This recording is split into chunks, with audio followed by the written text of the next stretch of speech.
Good morning, sixth grade. All right, today we're going to talk about finding area of polygons. I'm going to kind of breeze through this lesson because it's kind of accumulation or putting it all together. That's what accumulation means.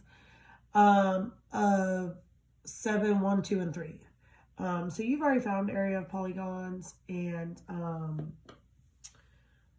we're just going to kind of think outside the box, do a couple real life applications of when you would have to find area of polygons and really put that together. Okay, so if you know the formulas, if you have those readily available in your notes, you are going to be just fine.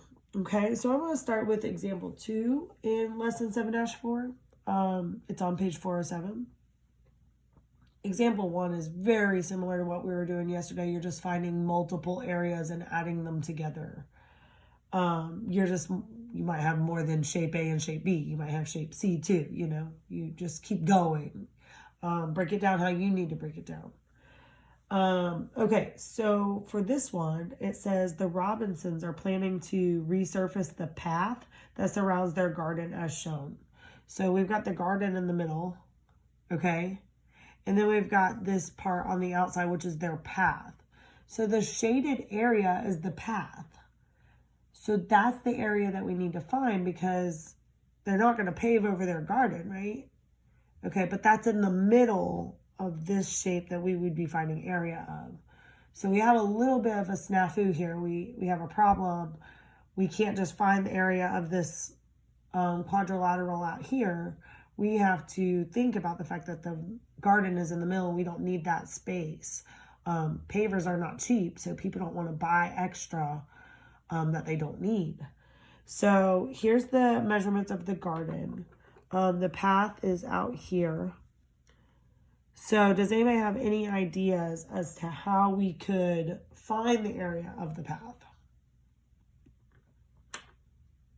Good, very good. I hope, because I can't hear you guys, I hope that what you were saying was we can find the area of the big quadrilateral, which is the path, and then just subtract the area of the garden, because that's the part that we don't need. So good, we're gonna treat this is shape A, and then this is shape B. See, we're doing the exact same thing. We're just going to be subtracting them at the end versus adding them like we were doing yesterday.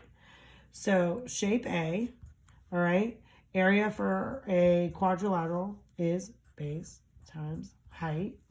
Okay, so the base we have here is 8 meters times the height that we have here is 7 meters.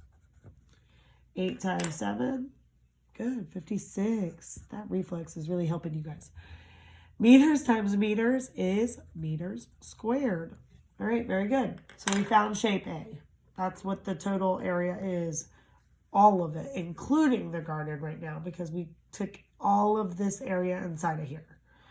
All right, so when we find shape B, which is also a quadrilateral, area equals base times height.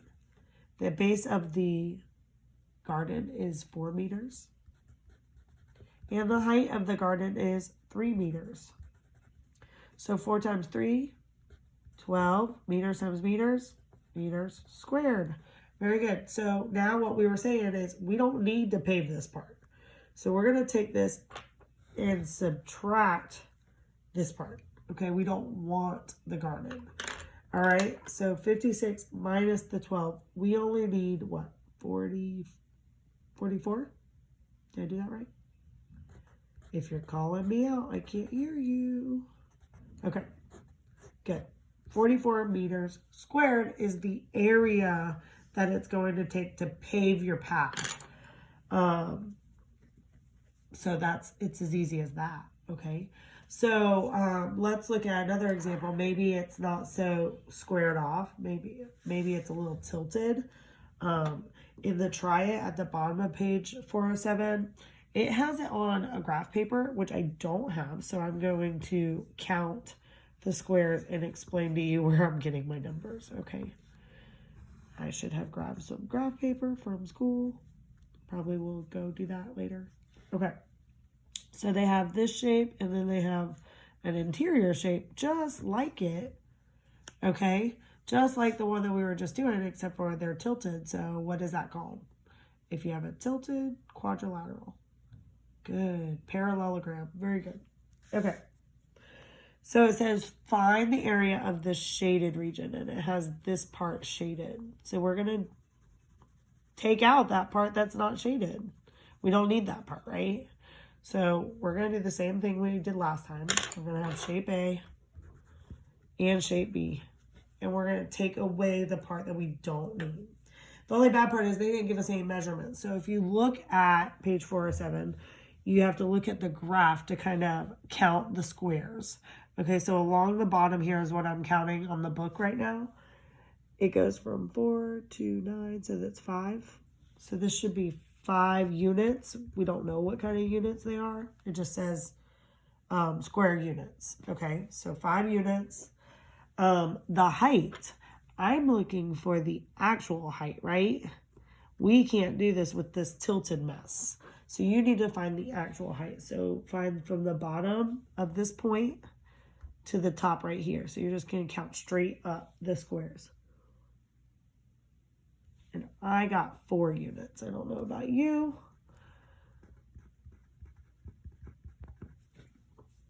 Okay, so now we have a base and a height for shape A. So we can go ahead and find our area. So for shape A, area for a parallelogram is base times height. Okay, our base, 5 units. You don't have to write the units out. And then 4 for the height, 5 times 4 is 20 square units. Okay, and you could put the little 2 like we were doing before. I'm just showing you that it can be written a little differently as well. All right, let's find some measurements for shape B now. So we're going to count. I think this bottom part is only 2 units. And then I think the actual height is 2 as well. That's what it looks like to me. I'm writing kind of small because of my shape size. I think I can zoom in a little bit. Okay.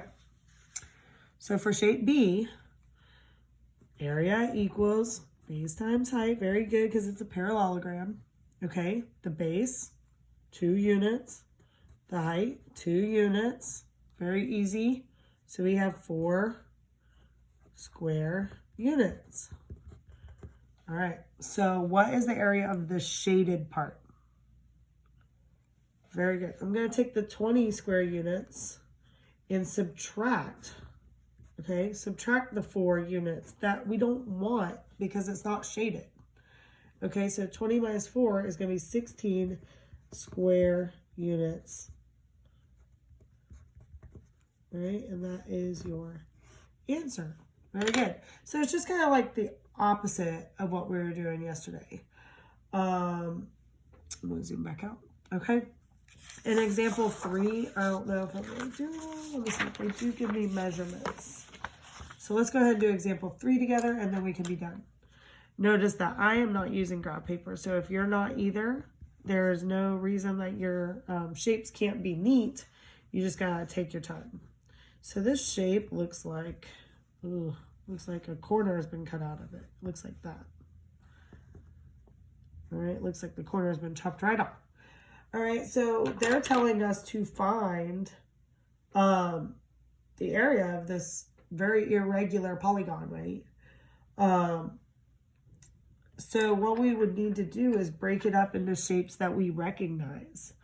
The first thing I'm going to see is I'm going to try and get the biggest amount of space that I can with, with the least amount of work. So I know that if I cut a line right here, this is a huge part. This is a rectangle that I can find the area of. Okay, so this, they gave us, this is 11 meters. And this is 5 meters over here. All right. So I'm going to go ahead. This is going to be my shape A. I can find that very easily, right? All right. I'll zoom back in for you guys. See if you can see that a little bit better. Okay. Sorry about that. Then if I just kind of do a line right here. All right. There's a triangle. I can find that area. And then here is another rectangle. I can find that area. Okay.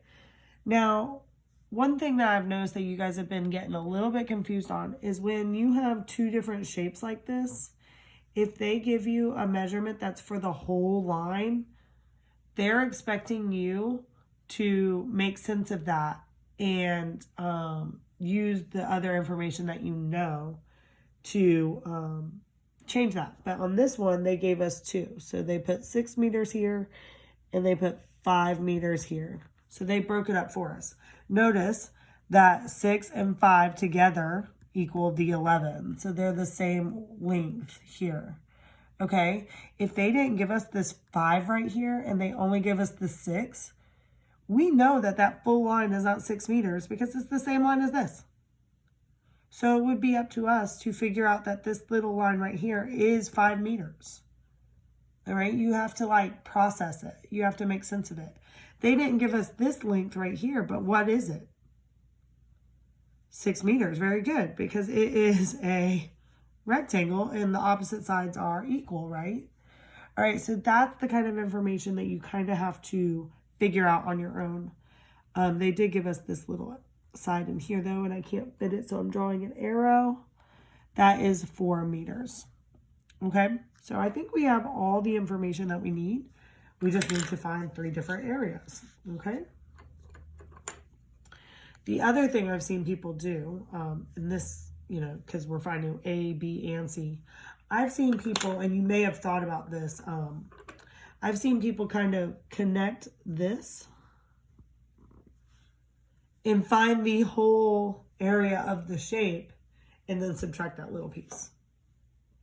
It's kind of like either or is fine as long as you have the information to do that. And it's on a grid, so you would be able to do that just fine. Okay, so if you want to go that route, go ahead, okay? All right, so I have shape A is a quadrilateral, base times height. I'm going to go kind of quickly, so if you need to stop it, go ahead. 11 is the base. 5 is the height. Oh, meters. Okay. 11 times 5. I love 11s. 55. Okay, we've got shape B. It is a triangle, so my formula is different. Half base times height, right? Because if you put another triangle on it, it becomes a square. Okay. 1/2, the base for this triangle is 5. And the height for this triangle is 4. It's that little number that I couldn't fit in there. Okay. 5 times 4, this is the route I'm going this time, is 20 meters squared. Half of 20 is 10 meters squared. All right, very good. We found 2 of the 3 shapes. It should go this quickly too because you guys have been practicing with area. Shape C, this is a quadrilateral. Area equals base times height. All right, see how I'm like kind of identifying the shape first, figuring out which formula I'm going to use. That's key. You need to do that. All right, base 6 meters. Height, it shares the height with this triangle right here, so 4 meters. 6 times 4 is that 24 meters squared. So to find total area of the shape, we have to add them together. We got 55 for shape A. This is A. For B, we had 10 meters squared. And for C, we had 24 meters squared. I don't have my calculator handy, so I'm doing it old school. 5 times, or 5 plus 4 is 9, 5, that's 6, 7, 8. This is your area. Very good. Ta-da. If you had found the whole area and then subtracted the triangle, you should be in the same spot. You just would have only found 2 areas and then you would have subtracted them. Okay? All right, guys. That is what we are doing today. Your practice is on page, or homework, I should say. Homework is going to be page 409, 6 through 9. All right, 40963. Okay. All right, guys. I need a picture of your notes and your homework. A lot of you are just turning in one of the two. I need both. Okay. I know this is a pain. I know submitting pictures is not fun, but there's no way for me to tell whether you're taking notes or not. And this is how I have to teach right now. So I need to make sure you guys are getting it and taking your notes. I know geometry is not the easiest one to start taking notes on because we have to do a lot of drawing, but you guys are doing so great. The notes that I am getting are fabulous. The homework that I'm getting is fabulous. I love that you're showing your work. Those of you that did not show your work, you know that I'm not taking it. I submitted it back to you. So if you didn't show your work and you're trying to figure out why it says it's missing when you turned it in, that's why. I've put comments on there. If you're checking your email, you can see that I've put comments. You should be getting notifications in your email every time a teacher makes a comment. It is Thursday, so make sure you're checking in with Spanish. That's about it. Guys, you guys are doing fabulous. I can't imagine how difficult this is for some. I'm just so beyond proud of you guys. So keep it up. Look forward to hearing from you soon. All right, bye.